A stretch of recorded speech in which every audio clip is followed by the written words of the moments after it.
This is Francisco Martin, and you're listening to Star FM. It's all for you. Basta Radio Bumbo.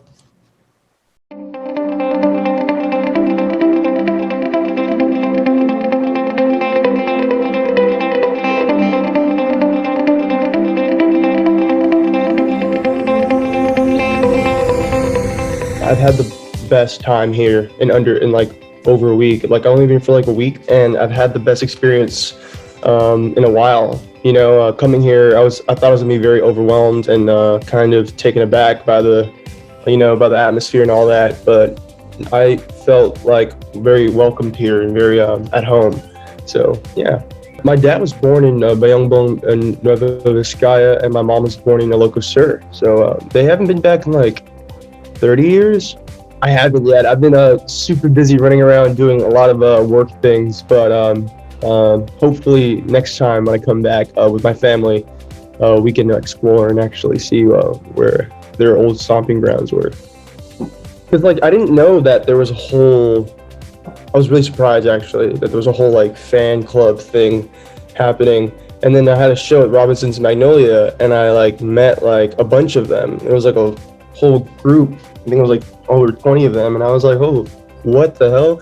And I like just like they were like, I love how friendly they all are, because I was like, do you guys all know each other? And then they were like, no, we just met here, and we all just kind of just like conformed this group. And I was like, wow, that's amazing. I just love how like kind they are. They were super sweet. They told me like they were gonna support me all the way, and like I definitely see that, and I definitely see how caring they are and like of my career, and like that. I really appreciate that, and that really like made me put a smile on my face. So I just love how friendly they are. Very exciting. I had the pleasure, and I feel very blessed to have the opportunity. A lot of the times you have shaky performances and good performances, but at the end of the day, I had fun. I gave it my 100%, and it was like something that I never thought I'd be doing. Like I went from me and my friend writing this song in LA in my tiny apartment to singing it in Manila in a huge stage. That's a very big 0 to 100 scenario. And I just feel very blessed to have the opportunity to do that and to be here and to have the support of the Filipino community and the support of the Miss U team and all that. So I just feel very grateful for that. So shout out to all those people who believed in me and who support me and who enjoyed the performance. I'm going to enjoy Boracay, because we're going to Boracay for a little bit, and then leaving to go back to the States on May 8th. I'm here with one of my team members, who's also my friend, Nick. He's been very helpful and like kind of just been making sure my head isn't, screwed off all the way. He's just been kind of like keeping things on tabs and under control. But I also have the support of like my manager back in the States and my team in the States, and also Carlo, who's been helping me navigate through the Filipino shows and the stuff I've been doing here.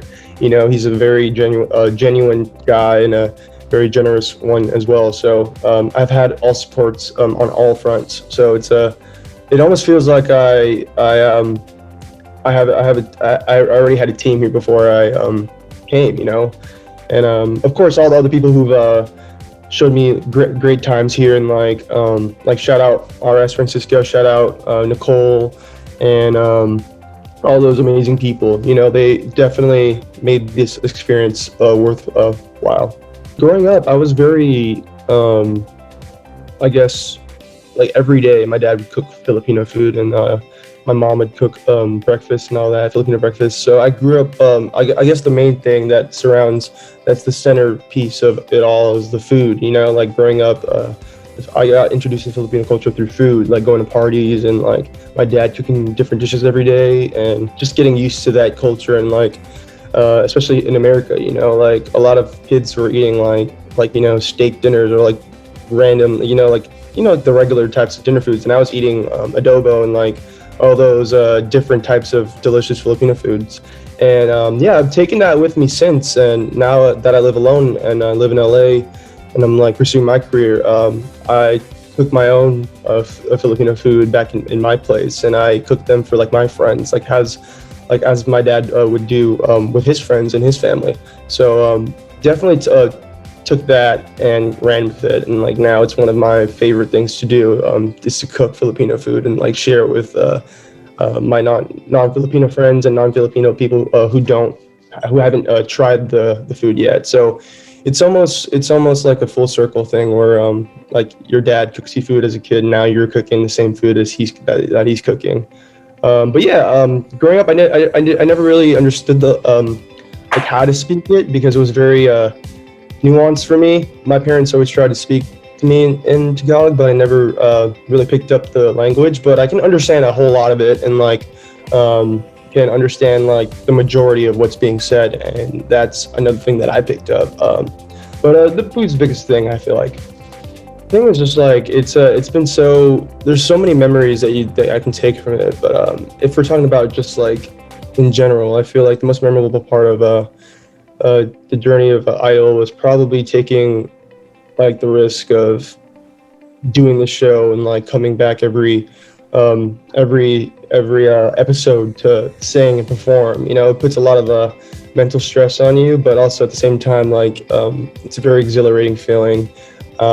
You know, performing is a very big part of me and what I do, and it taught me how to be resilient with performances, and you know, how like that every performance can't be good, and that I have to accept that. You know, so it's a lot of the times we're trained to believe that if you don't perform well, then we're like terrible, like we're not good at our jobs. But at the same time, you know, we're only human, and that's one thing that Idol also taught me, is that mistakes happen, and like all, like, you know, at the end of the day, you just gotta keep going and like you know, finish the song, you know. But that's one thing.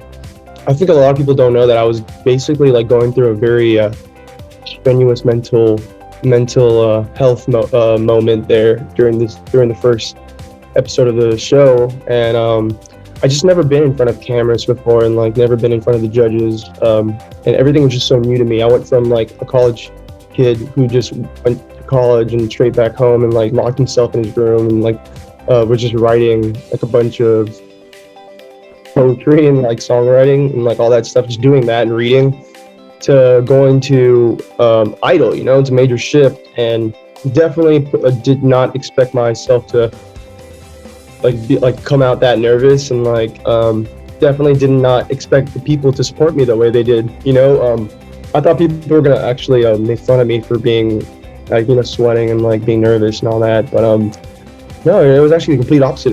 Everybody like related to me, and like it felt really nice to be supported and to be heard and like accepted. And in turn, it actually like made me realize that like there's a lot of people there who struggle with like anxiety and all that stuff, and like I want to be there for them, and you know, and like be the support for them. So that's one thing that I took away from that one you know, that one episode. But yeah, the biggest goal is to keep doing what I'm doing like 50 years from now, you know, or like until I pass away. I feel like I say a lot that I want to like do music for like, yeah, the rest of my life. But at the same time, like I do, you know, like I do really mean it. Like I feel like I have a lot to offer and a lot to give, and the Philippines being here, like definitely to share my music for the first time and internationally, you know, it's just like the tip of the iceberg. I feel like I want to do a lot more and like, you know, visit a lot more places and come back here and do more, and release more music, and keep building my fan base. And it all started from like one tiny seed, and now it's growing and growing, and I feel really proud about that. So as long as I'm doing this for the next 50 years or so or more, I think I'll be very happy, you know. Granted that I'm like successful and like very you know, established already by then. Yeah, I have an EP coming out July 22nd called Manic, and we've been like drip feeding singles.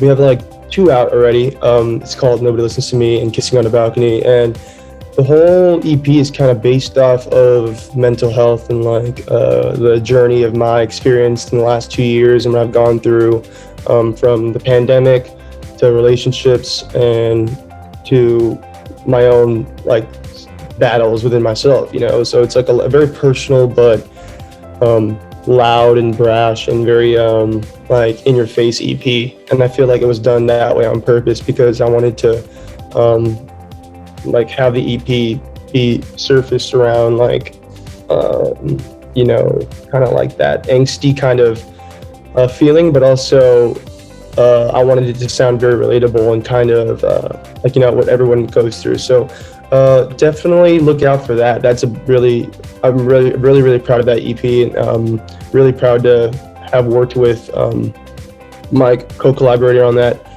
project, Nick, and so that's kind of what we're going. We're ready for. We're looking forward to July 22nd to have that EP release. So yeah, thank you guys for supporting me always and for being there for me regardless of everything, you know. And like I appreciate all of you, and I can't wait to be back. Love y'all.